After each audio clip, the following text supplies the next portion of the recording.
So the 18th play of the Stretto is an interesting one because it pits a mandritto mezzano against a reverso mezzano.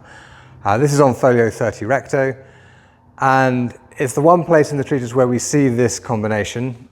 The easiest place to set this up, the easiest way to get my opponent to give me that reverso mezzano is after the breaking of the thrust, I think. That's where it seems to occur most naturally in the treatise. So, I attack, Jessica breaks the thrust, and I throw my sword to her neck, and I can take her down this way. Fiore shows the right foot forward here. I find I need to pass in to reach, partly because I've got short legs.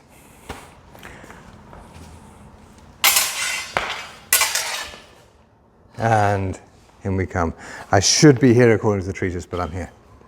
It's the trick to it, the thing that makes it work, is you catch the flat of their sword.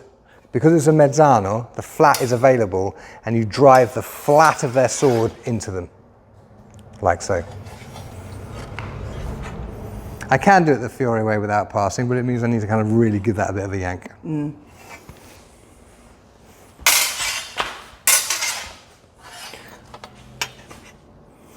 It's more friendly to take the passing step, isn't it?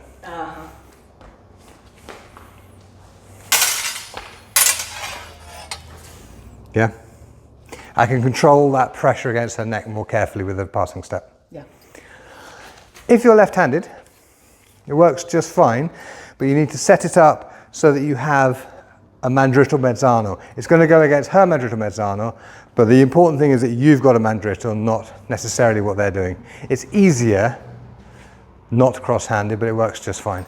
So as Jessica breaks that thrust, there's the mezzano. I throw that to the neck. And again, I'm passing in because I'm being a little bit careful. I don't want to really yank this. Once more. There it is.